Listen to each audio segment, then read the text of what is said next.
Good morning all of you. आज हम class 12th की ऑर्गेनिक केमिस्ट्री जो कि एनसीईआरटी का सेकंड पार्ट है उसके फर्स्ट चैप्टर को शुरू करेंगे। हमारा जो फर्स्ट चैप्टर है जो कि चैप्टर नंबर 10 के रूप में सेकंड पार्ट में मौजूद है, that is halo alkanes and halo arenes. हम बात करेंगे सबसे पहले हेलो एल्केन्स क्या होते हैं और हेलो एरीन्स क्या होते हैं, ये हमें ध्यान से समझना है। देखिए हमारे पास जो एल्केन होती है, एल्केन का जनरल फार्मूला होता है RH, this is known as alkane. Alkane में से अगर हम एक हाइड्रोजन परमाणु को प्रतिस्थापित कर दें, किससे? हेलोजन परमाणु से प्रतिस्थापित कर दें, यानी X से प्रतिस्थापित करते हैं। X यहां पर फ्लोरीन भी हो सकती है, क्लोरीन भी हो सकती है, ब्रोमीन भी हो सकती है और आयोडीन भी हो सकती है, यानी किसी भी हेलोजन परमाणु का प्रयोग हमें X के रूप में करना है। तो जब आप हाइड्रोजन प्रतिस्थापित करोगे तो R शेष बचेगा, ठीक, और जब हेलोजन परमाणु आप जोड़ दोगे तो X जुड़ जाएगा। तो हमें एक फार्मूला प्राप्त होता है RH, इसको हम हेलो एल्केन्स के नाम से जानते हैं। तो RH जो है हमारा वो हेलो एल्केन्स कहलाता है। ठीक इसी प्रकार से ये तो हो गया एलिफेटिक हाइड्रोकार्बनों के लिए हम सब इस्तेमाल करते हैं हेलो एल्केन्स। और अगर मैं हेलो एरीन्स की बात करूं तो मुझे बेंजीन रिंग लेना होगा, यानी कोई भी एरोमेटिक कंपाउंड मुझे इस्तेमाल करना होगा। तो एरोमेटिक कंपाउंड के रूप में हमने किसका इस्तेमाल किया? बेंजीन रिंग का इस्तेमाल किया, यानी C6H5, ये C6H6, ये हमारा क्या है? बेंजीन। ठीक, बेंजीन को जनरली हम क्या लिख सकते हैं? C6H6। ठीक इसी प्रकार से इसमें से भी एक हाइड्रोजन परमाणु को प्रतिस्थापित करना है। किससे प्रतिस्थापित करना है? एक हेलोजन परमाणु से प्रतिस्थापित करना है। तो हमें इस प्रकार का यूनिट प्राप्त हो जाता है, यानी हाइड्रोजन हमने किसी भी एक कार्बन से यहां से प्रतिस्थापित कर दी और हाइड्रोजन परमाणु जोड़ दिया, तो ये जो हमें प्राप्त हुआ इसको हम क्या कहेंगे? हेलो एरीन्स के नाम से जाना जाएगा। तो जहां एलिफेटिक हाइड्रोकार्बन इस्तेमाल होते हैं उनको हम हेलो एल्केन्स बोलते हैं, जहां एरोमेटिक हाइड्रोकार्बन इस्तेमाल होते हैं उनसे प्राप्त यौगिक हमें हेलो एरीन्स के नाम से जाने जाते हैं। ठीक, इसी को अगर मैं जनरल समीकरण के रूप में व्यक्त करने लगूं तो C6H6 ये बेंजीन का जनरल फार्मूला होता है। अगर इस बेंजीन में से ठीक इसी प्रकार से एक हाइड्रोजन परमाणु को प्रतिस्थापित कर दें, किससे प्रतिस्थापित कर दें? हेलोजन परमाणु से प्रतिस्थापित कर दें, तो आपको प्राप्त हो जाएगा C6H5X, this is known as halo arenes. इसी को भी हम क्या बोलेंगे? हेलो एरीन्स के नाम से जाना जाएगा। अच्छा, इनके सामान्य नामों की बात अगर करें तो हेलो एल्केन्स, देखिए R एक एल्किल समूह है और X एक हेलोजन समूह है, तो इनका जो जर्नल नेम होगा वो आप इसको क्या कह सकते हो? एल्किल हैलाइड, ये इनका सामान्य नाम होगा। ठीक इसी प्रकार से इनका जो सामान्य नाम की बात अगर करूं तो ये बेंजीन रिंग से प्राप्त हुए, तो इनका जो जनरल नाम होगा वो बेंजीन हैलाइड होगा। तो इस तरह से सबसे पहले हमें एक चीज पता चली, चैप्टर शुरू करने से पहले हमें ये जानना जरूरी है कि हम पढ़ने क्या जा रहे हैं। तो हेलो एल्केन्स यानी RH और हेलो एरीन्स यानी C6H5X, तो ये जनरल चीज हमको पता चली। फिर बात करते हैं इनका उपयोग हम कहां पर कर रहे हैं। तो नॉर्मली चिकित्सीय रूप में हम इनका उपयोग करते हैं। दो कंपाउंड का जिक्र आपके सिलेबस के अंदर एनसीईआरटी की बुक में दिया हुआ है। सबसे पहला कंपाउंड जो आता है वो आता है क्लोरेम्फेनिकॉल। क्या कहा मैंने? क्लोरेम्फेनिकॉल, ये एक यौगिक है। क्लोरेम्फेनिकॉल एक क्लोरीन युक्त, क्या पाई जाती है इसमें? हेलोजन परमाणु के रूप में क्लोरीन पाई जाती है, एक क्लोरीन युक्त यौगिक है। और इस क्लोरीन युक्त यौगिक का प्रयोग हम करते हैं, ठीक है। क्लोरीन युक्त यौगिक का उपयोग जो टाइफाइड होता है, इसको हिंदी में बोलते हैं आंत्र ज्वर। क्या बोला जाता है? आंत्र ज्वर। और इंग्लिश में इसको टाइफाइड के नाम से जाना जाता है। तो टाइफाइड के उपचार में हम क्लोराम्फेनिकोल का प्रयोग करते हैं। दूसरा जो महत्वपूर्ण यौगिक है वो है हमारा सेकंड, थायरॉक्सिन हार्मोन का नाम आप सभी ने सुना होगा। थायरॉक्सिन ये एक हार्मोन होता है और इसमें कैसा हार्मोन होता है? ये आयोडीन हैलोजन परमाणु के रूप में होती है, आयोडीन युक्त हार्मोन होता है। जैसे क्लोराम्फेनिकोल क्लोरीन युक्त यौगिक है, इसी प्रकार से थायरॉक्सिन हार्मोन जो है वो कैसा होता है? आयोडीन युक्त यौगिक होता है। और ये उपचार में इस्तेमाल किया जाता है। एक रोग होता है गलगंड, जिसमें गला सूज जाता है, या इसे सामान्य रूप से घेंगा के नाम से भी जाना जाता है।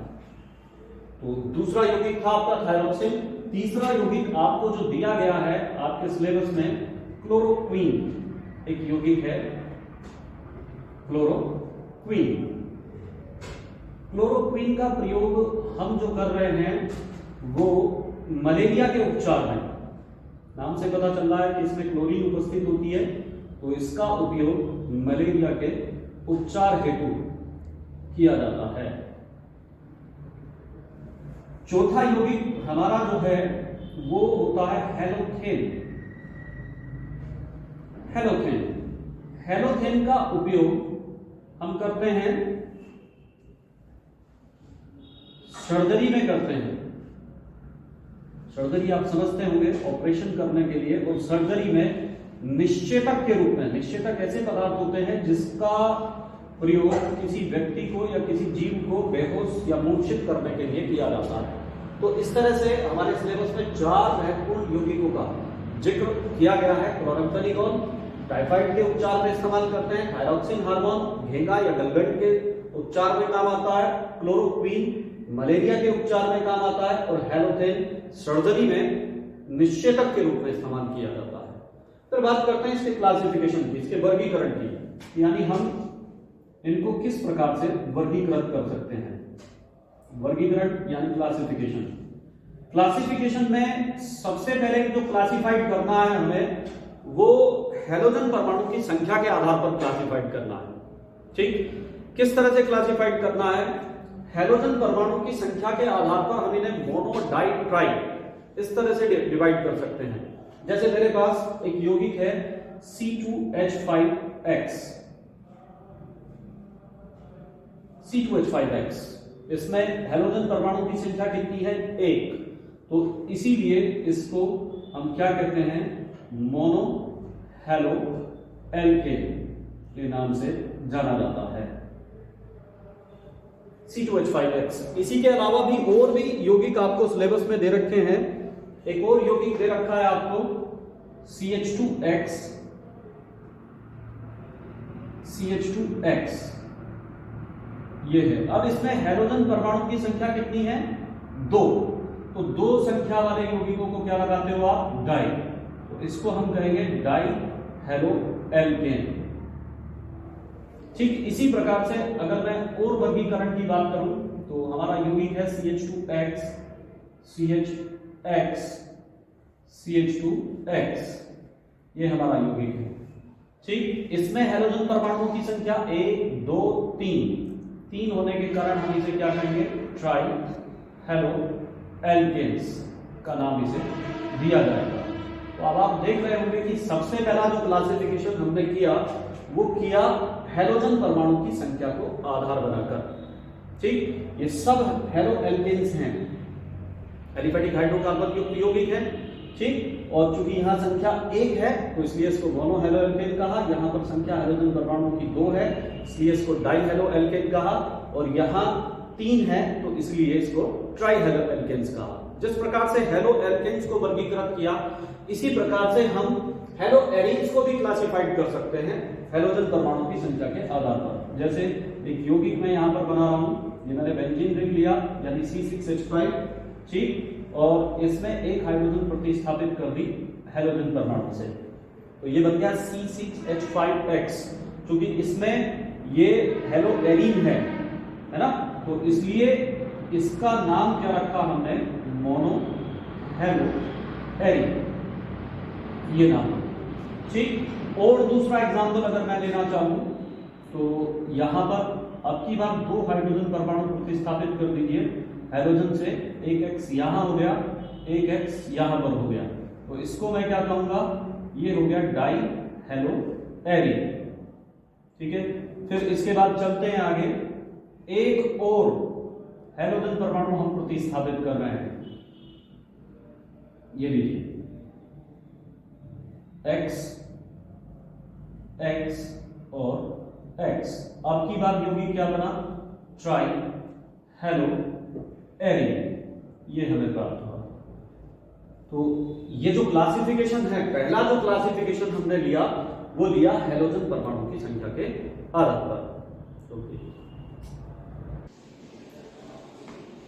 पहला वर्गीकरण जो हमने लिया वो लिया था हैलोजन परमाणु की संख्या के आधार पर। अब हम बात करेंगे एक नई हेडिंग की, और नई हेडिंग है हमारी sp3CX, आबंध युक्त यौगिकों का अध्ययन हमें करना है। और ये 3 प्रकार के होते हैं, एक होते हैं एल्किल हैलाइड, दूसरे होते हैं एल्डिलिक हैलाइड, तीसरे होते हैं बेंजिलिक हैलाइड। ठीक, ऐसा करने से पहले हम यहां पर एक चीज समझने की कोशिश करेंगे कि संकरण क्या होता है। सबसे पहला काम है हमें संकरण समझना। देखिए, यहां मैं किसी कॉन्सेप्चुअल चीजों की बात नहीं करूंगा, एकदम बिल्कुल देसी फंडा आपके सामने रखूंगा, जिसके द्वारा आप संकरण को बहुत आसानी से पहचान सकते हैं। और वो क्या तरीका है, देखिए ये कार्बन है, साइड पे मैं इसलिए लिख रहा हूं कि केवल आपको ये समझना मात्र है, और अपने नोटबुक पे कहीं साइड पे इसको नोट कर लेना है। यहां ये कार्बन दिखाई दे रहा है, इसकी 4 संयोजकताएं आपको 4 डायरेक्शन में दिखाई दे रही होंगी। तो कितनी डायरेक्शन है टोटल, 4। अब मैं कह रहा हूं कि ये sp3 संकरित कार्बन है। कैसा कार्बन है, sp3 संकरित कार्बन। तो यहां पर किस प्रकार का संकरण हुआ, sp3 संकरण। पहचान कैसे हुई, देखो 1 S और 3 P, यानी टोटल नंबर कितने, 4। तो डायरेक्शन भी कितनी, 4। दूसरी बात करते हैं, यहां लिखिएगा, एक और दिखाई देता है आपको, 1 2। अब ये 4 संयोजकताएं 3 डायरेक्शंस में मैंने सेटिस्फाइड की। ठीक, तो अब मैं क्या कह रहा हूं कि यह कार्बन कैसा संकरित है, sp2 संकरित कार्बन है। यहां पहचान बिल्कुल स्पष्ट आपको दिखाई दे रही होगी, 1 S और 2 P, यानी नंबर कितने टोटल, 3। तो डायरेक्शन भी कितनी, 3।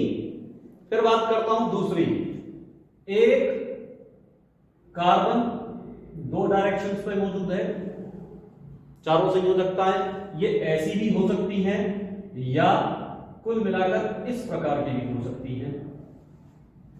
डायरेक्शन कितनी टोटल, 2। ठीक, तो मैंने लिख दिया कि यहां पर जो संकरण होगा वो कैसा होगा, sp संकरण होगा।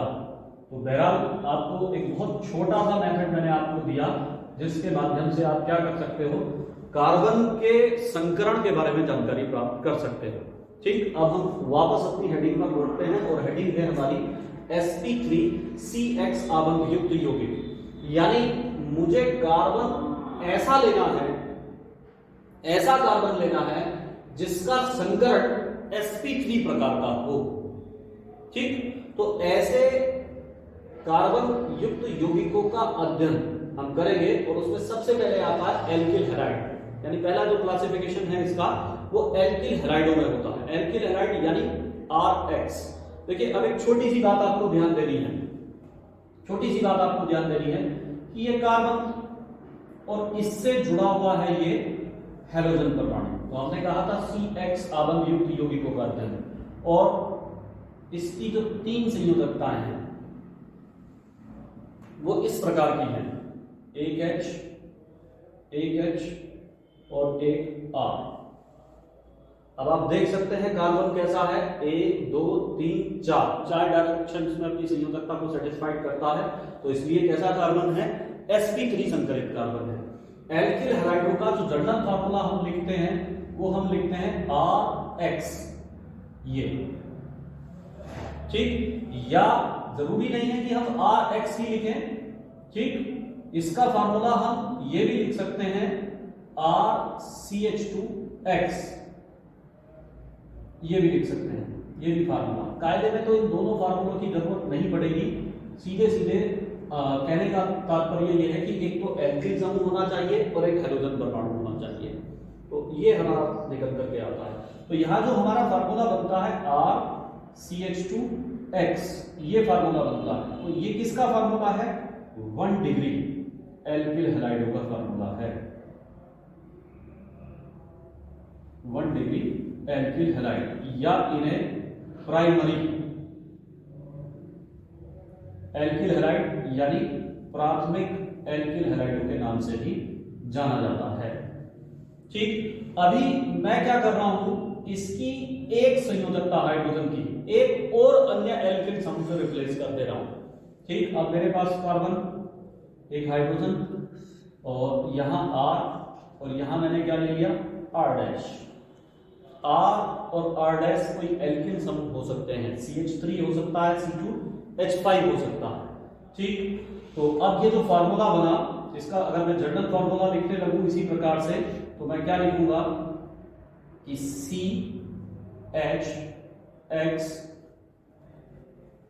R एंड R डैश, इस तरह से इसको कन्वर्ट कर दिया मैंने, ठीक। ऐसे भी दे सकते हैं, ऐसे भी दे सकते हैं।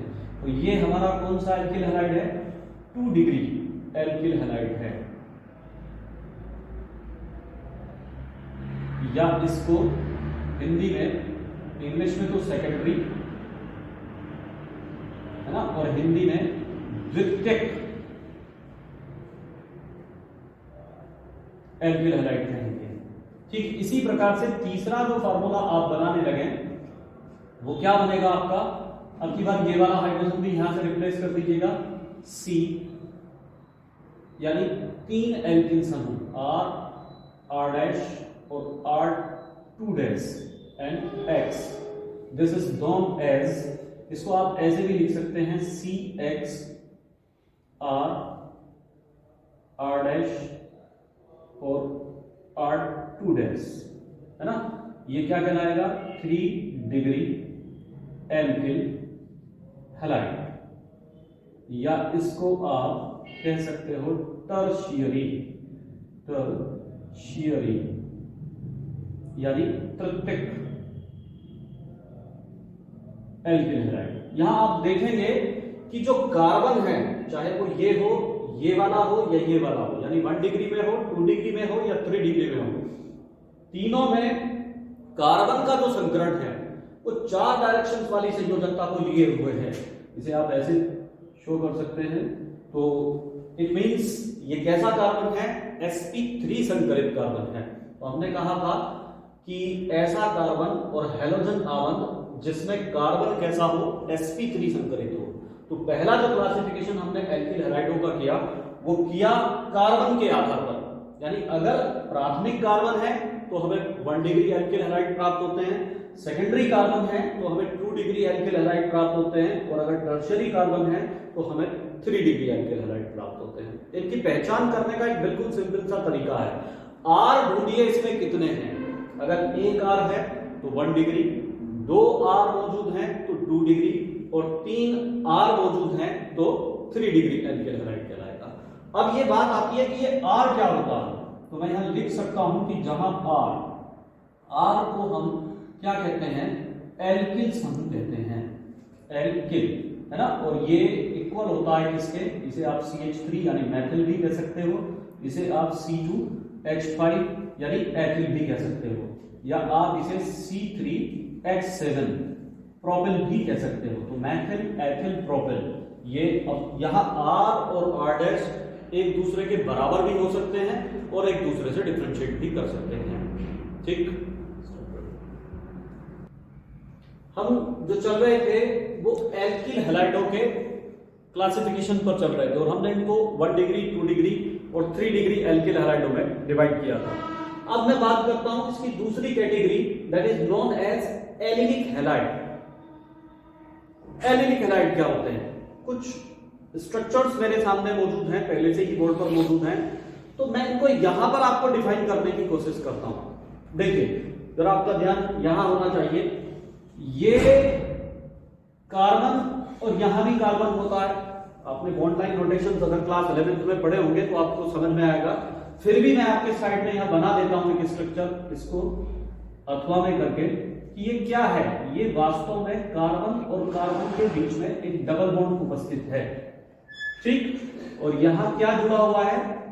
CH2 और इससे एक हेलोजन परमाणु जुड़ा हुआ है। यानी मैंने इसको अब पूरा स्ट्रक्चर ओपन कर दिया। अब मैं बात कह रहा हूं कि इसको, इस यौगिक को मैंने एलिलिक हैलाइड क्यों कहा। ऐसा करने के लिए सबसे पहले मैं एलिलिक कार्बन की बात करता हूं। देखिए कार्बन कार्बन द्विबंध ये है और इसका निकटवर्ती कार्बन ये है, ये कार्बन एलिलिक कार्बन कहलाता है। फिर दोबारा समझेंगे, मैंने कहा कार्बन कार्बन द्विबंध से जुड़े कार्बन का निकटवर्ती कार्बन क्या कहलाएगा? एलिलिक कार्बन कहलाएगा। और अगर कोई हेलोजन परमाणु इस एलिलिक कार्बन से जुड़ा हुआ है तो वो किसका निर्माण करता है? एलिलिक हैलाइडों का निर्माण करता है। मैं इस डेफिनेशन को दूसरी लैंग्वेज में आपके सामने कन्वर्ट कर रहा हूं, इजी, बहुत इजी। मैंने कहा अगर हेलोजन परमाणु ऐसे कार्बन से जुड़ा हो जो कार्बन कार्बन द्विबंध का निकटवर्ती हो, तो ऐसे यौगिकों को हम क्या बोलते हैं? एलिलिक हैलाइड बोलते हैं। क्लियर हो चुका होगा। अब ये तो था एलिफेटिक। अब मैं जरा इसको एरोमेटिक रूप में लेकर के आता हूं। एरोमेटिक में आप जानते हैं बेंजीन वलय आपको लेना पड़ेगा और उससे हेलोजन परमाणु जोड़ना पड़ेगा। अब आपको पता है जितने कॉर्नर्स होते हैं वो कार्बन को प्रदर्शित करते हैं। यहां मैंने 3 डॉट्स लगाए, ये भी कार्बन है, ये भी कार्बन है, तो ये दोनों कार्बन एक दूसरे से द्विबंध से जुड़े हैं, लाइक दैट, ठीक। और इनका निकटवर्ती कार्बन ये वाला है, तो ये एलिलिक कार्बन है और इससे हेलोजन परमाणु जुड़ा हुआ है, तो अर्थात वो एलिलिक हैलाइड है। तो जैसा एलिफेटिक में था ठीक इसी प्रकार से एरोमेटिक यौगिकों के अंदर है। फिर वही बात मैं डेफिनेशंस को एक बार फिर रिपीट करूंगा, एरोमेटिक के लिए रिपीट करूंगा कि एरोमेटिक वलय में कार्बन कार्बन द्विबंध से जुड़े समीपवर्ती कार्बन पे अगर कोई हेलोजन परमाणु जुड़ा हुआ है तो वहां पर क्या बन जाता है? एलिलिक हैलाइड बन जाता है।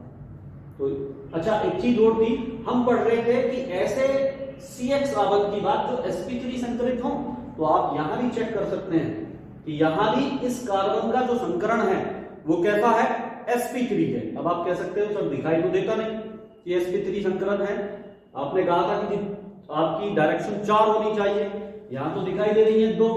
तो भैया जब आप ये हाइड्रोजन आप देख रहे हैं, इनको भी तो संयोजकता के रूप में खोल कर लिखोगे, और जब आप इनको संयोजकता के रूप में खोल के लिखोगे तो आप एक H ऐसे लगा सकते हो, एक H ऐसे लगा सकते हैं। तो अब आप देख सकते हैं कि इस कार्बन की जो संकरण है 1 2 3 4 नंबर को लिए हुए है, अर्थात यह कार्बन भी एक sp3 संकरित कार्बन है, ठीक है। तो मैं इसे पुनः क्या कर देता हूं? CH2 कर देता हूं, ठीक। इसी प्रकार से आप इसको भी देख सकते हैं, ये भी एक sp3 संकरित कार्बन है। 1 2 3 डायरेक्शंस हैं यहां पर, है ना। और चौथा इस पे हाइड्रोजन परमाणु भी उपस्थित होगा, तो इसलिए यहां भी कैसा है? ये sp3 संकरित कार्बन है, ठीक। तो इस तरह से हमारा दूसरा क्लासिफिकेशन कंप्लीट होता है एल्किल हैलाइड। फिर मैं बात करता हूं बेंजीनिक हैलाइडों की। नाम से पता चल रहा है कि बेंजीन रिंग होना चाहिए, बेंजीन रिंग होना चाहिए। तो मुझे क्या करना है? मैं अब इसको डिफाइन करूंगा आपको कि बेंजीन रिंग से सीधे जुड़े हुए कार्बन परमाणु से यदि कोई हेलोजन परमाणु जुड़ा हुआ है तो वो किसका निर्माण करता है? बेंजीनिक हैलाइड का निर्माण करता है। बिल्कुल सीधी सच्ची सी परिभाषा है कि बेंजीन वलय से सीधे जुड़े हुए कार्बन परमाणु से जुड़ा हुआ हैलोजन परमाणु किसका निर्माण करता है? बेंजिक हैलाइडों का निर्माण करता है। आप देख सकते हैं इसका संकरण भी, इस कार्बन का संकरण जिससे हैलोजन परमाणु जुड़ा हुआ है sp3 संकरण है। कैसे? 1 2 संयोजकता, ये 1 और 1 2 और 2 ये, तो टोटल कितनी वैलेंसी हो गई? 4। तो sp3 संकरण में कितनी वैलेंसी होती है? 4। ठीक, इसी प्रकार से एक और एग्जांपल दिया गया है। ये आपका बेंजीन वलय है, ठीक, ये जहां मैं डॉट लगा रहा हूं ये कार्बन है। आपने बॉन्ड लाइन नोटेशंस में पढ़े होंगे कि इस तरह के जो डॉट्स होते हैं, जो कॉर्नर्स होते हैं, वो कार्बन परमाणु को प्रदर्शित करते हैं। ठीक है, अब इससे ये डायरेक्टली हाइड्रोजन परमाणु जुड़ा हुआ है। तो 1 2 3 4 मैंने हाइड्रोजन की जगह 2 R डैश ले लिए, यानी कोई भी एल्किल समूह हम ले सकते हैं। यहाँ हमने हाइड्रोजन से वैलेंसी सेटिस्फाइड की थी, यहाँ 2 एल्किल समूह से सेटिस्फाइड की। इससे हमें कोई फर्क नहीं पड़ना, हमें तो देखना है कि संकरण कैसा रहना चाहिए? sp3 प्रकार का बना रहना चाहिए। तो यहां भी आप देखेंगे कि हाइड्रोजन परमाणु ऐसे कार्बन परमाणु से जुड़ा है जो डायरेक्ट यानी सीधा ही किससे जुड़ा हो? बेंजीन रिंग से जुड़ा हो। तो उनको हम क्या करते हैं? बेंजीनिक हैलाइडों में क्लासिफाइड करते हैं। तो इस तरह से हमने sp3 संकरण में ठीक 3 प्रकार का क्लासिफिकेशन पढ़ा, एल्किल हैलाइड, एलिलिक हैलाइड और बेंजीनिक हैलाइड। तीसरे प्रकार का जो वर्गीकरण है, देखिए अब की बार मैंने हेडिंग चेंज की है। अब की बार मैंने कहा कि कार्बन और हैलोजन आबंध युक्त ऐसे यौगिकों का अध्ययन मुझे करना है जिसमें जो संकरण का प्रकार है अब की बार sp2 प्रकार का है। पहले जो हमने पढ़ा था वो कैसा था? sp3 प्रकार का था। ठीक, अब जो इस प्रकार के यौगिक है उनको हम 2 भागों में कैटेगराइज करते हैं। एक होता है हमारा वाइनिलिक हैलाइड और दूसरा होता है एरिल हैलाइड। दोनों के एग्जांपल हमारे सामने बोर्ड पे मौजूद हैं। मैं इन दोनों एग्जांपल्स को पहले आपको एक्सप्लेन करता हूं। देखिए, सबसे पहले तो मैं एक्सप्लेन करूंगा sp2 संकरण को। sp2 का मतलब 3 डायरेक्शन, एक sp और 2 p की। ठीक, अब आप देखेंगे यहां पर यहां ये जुड़ा हुआ है हाइड्रोजन परमाणु इस वाले कार्बन से। यानी अगर कोई इसको स्ट्रक्चर के रूप में खोल करके दिखाऊं तो मैं कहूंगा कि कार्बन और कार्बन के बीच में द्विबंध है और इससे डायरेक्टली कौन जुड़ा हुआ है? हाइड्रोजन परमाणु जुड़ा हुआ है। अब ये जो हाइड्रोजन परमाणु जिस कार्बन से जुड़ा है उसका संकरण कैसा है ये हमें चेक करना है। उसका संकरण sp2 प्रकार का है। उसका संकरण कैसा है? sp2 प्रकार का। ठीक, देखिए एक छोटी सी चीज आपको ये भी समझनी है। अब आप कह सकते हो sp2 आपको दिखाई नहीं दे रहा होगा, यहाँ तो आप डायरेक्शन 2 देख रहे हो, लेकिन आपको पता है कार्बन की कितनी संयोजकता सेटिस्फाइड करनी होती है? 4। यहाँ कितनी हो रही है? 2 और 1 3, तो एक हाइड्रोजन भी मौजूद होगा, नेचुरल है। ठीक, तो अब कितनी हो गई? 4। अब आप देख सकते हैं 1 2 3, तो संकरण कैसा? sp2 प्रकार का संकरण। अब यहां इसको जब मैं डिफाइन करूंगा, लैंग्वेज में कन्वर्ट करूंगा, तो मैं ये कहूंगा कि हैलोजन परमाणु ऐसे sp2 संकरित कार्बन से जुड़ा हो जो कार्बन कार्बन द्विबंध का निर्माण करता हो। यदि ऐसा है तो ये क्या कहलाएगा? वाइनिलिक हैलाइड कहलाएगा। दोबारा से डेफिनेशन को रिपीट करेंगे। मैं कह रहा हूं कि हैलोजन परमाणु सीधे ही ऐसे sp2 संकरित कार्बन से जुड़ा हो जो कार्बन कार्बन द्विबंध का निर्माण करते हो, तो ऐसे यौगिकों को हम वाइनिलिक हैलाइडों के रूप में परिवर्तित करते हैं। अगर मैं एलिलिक हैलाइड की वाइनिलिक हैलाइड से कंपेयर करने लगूं तो 2 डिफरेंस मैं प्रमुख रूप से देखता हूं। पहला, एलिलिक हैलाइडों में जो संकरण होता है वो sp3 संकरण होता है। वाइनिलिक हैलाइडों में जो संकरण होता है वो sp2 प्रकार का होता है। दूसरी डेफिनेशन, दूसरा जो डिफरेंस आता है निकल करके वो ये है कि उसका स्ट्रक्चर भी मैं यहां बना करके दिखाता हूं आपके सामने। ये हमने क्या लिया था? इस प्रकार का लिया था और CH2 से X जुड़ा हुआ था। ये एलिलिक का एग्जांपल है। तो आप देख रहे हैं कि यहां हैलोजन परमाणु डबल बॉन्ड वाले कार्बन से नहीं जुड़ा बल्कि उसके समीपवर्ती कार्बन से जुड़ा हुआ है, जबकि वाइनिलिक में हैलोजन परमाणु सीधे सीधे उस कार्बन परमाणु से जुड़ा हुआ है जो द्विबंध का निर्माण करता है। तो दोनों के बीच में ये अंतर है। ठीक, इसे रब कर देते हैं। फिर इसी का एक दूसरा स्ट्रक्चर ये एलिफेटिक का था, एरोमेटिक का आ जाता है। यहां भी कार्बन मौजूद होगा, यहां भी कार्बन मौजूद होगा। दोनों कार्बन एक दूसरे से द्विबंध के रूप में जुड़े हुए हैं और इनसे डायरेक्टली कौन जुड़ा हुआ है? हैलोजन परमाणु जुड़ा हुआ है। ठीक, तो ये भी क्या है? एक वाइनेलिक हैलाइडो का एग्जांपल है। फिर बात करते हैं एरिल हैलाइडो की। ठीक, ये इसकी कंपेयर आप बेंजीलिक हैलाइडो से कर सकते हैं। जैसे वहां पर बेंजीन रिंग लिया था और बेंजीन रिंग के निकटवर्ती, अगर मैं बेंजीलिक की बात कर रहा हूं और वहां उसका एग्जांपल अगर मैं बता दूं, उसका भी एग्जांपल आपको डिफरेंस करने के लिए साइड में रख देता हूं। तो वहां हमने कुछ ऐसा एग्जांपल लिया था कि CH2X, ये हमने लिया था। ये बेंजीलिक का है और ये एरिल हैलाइडो का। दोनों में आप डिफरेंस देख सकते हैं। यहां हैलोजन परमाणु डायरेक्टली किससे जुड़ा हुआ है? बेंजीन वलय से जुड़ा हुआ है। और बेंजीन वलय में भी उस स्थान पर जुड़ा हुआ है जहां कार्बन कार्बन द्विबंध मौजूद हो। और यहां पर क्या होता है कि बेंजीन वलय के निकटवर्ती कार्बन से हैलोजन परमाणु जुड़ा होता है। तो ये हमारा एरिल हैलाइडो और बेंजीलिक हैलाइडो के बीच में अंतर भी यहां पर स्थापित होता है। तो डियर स्टूडेंट्स, आज एक छोटी सी चीज आपको ध्यान रखनी है। ऑर्गेनिक केमिस्ट्री का जो पार्ट हम लोगों ने यहां पर शुरू किया है, इसमें आपको क्या करना है कि साथ साथ जैसे हम आपको बोर्ड पे चीजों को समझाते हैं, उनको एक 10 रुपए की एक नोटबुक ले लीजिएगा। जो चीजें भी आपको समझ में आती चली जाए बोर्ड पे से, उनको इसी तरह से आप नोट करते चले जाएंगे। इसका बेनिफिट जो क्लास 12th के स्टूडेंट्स हैं, जो रिसेंटली एग्जाम में जाने जा रहे हैं, जिनको हो सकता है कि 20 या 25 मार्च के आसपास बोर्ड की परीक्षाएं फेस करनी पड़ जाए, तो कहीं ना कहीं ये जो रिवीजन आप लोगों का चलेगा, ये जो चीज मैं पढ़ा रहा हूं वो कहीं ना कहीं आपको चीजों को समझने में और उनको इजीली लर्न करने में मदद करेगी। एक छोटी सी चीज मैं और बताऊंगा आपको कि अगर आप ऑर्गेनिक केमिस्ट्री को थोड़ा सा डिफिकल्ट माना जाता है, लेकिन मैं दावे के साथ कह सकता हूं कि अगर आप 100 क्लास मेरी अटेंड करते हैं तो आप निश्चित रूप से ऑर्गेनिक के मास्टर बन सकते हैं। ठीक, तो डेली ज्वाइन कीजिएगा, डेली होमवर्क जो आपको दिया जाता है उसको कीजिएगा। बेस्ट ऑफ लक, जय हिंद।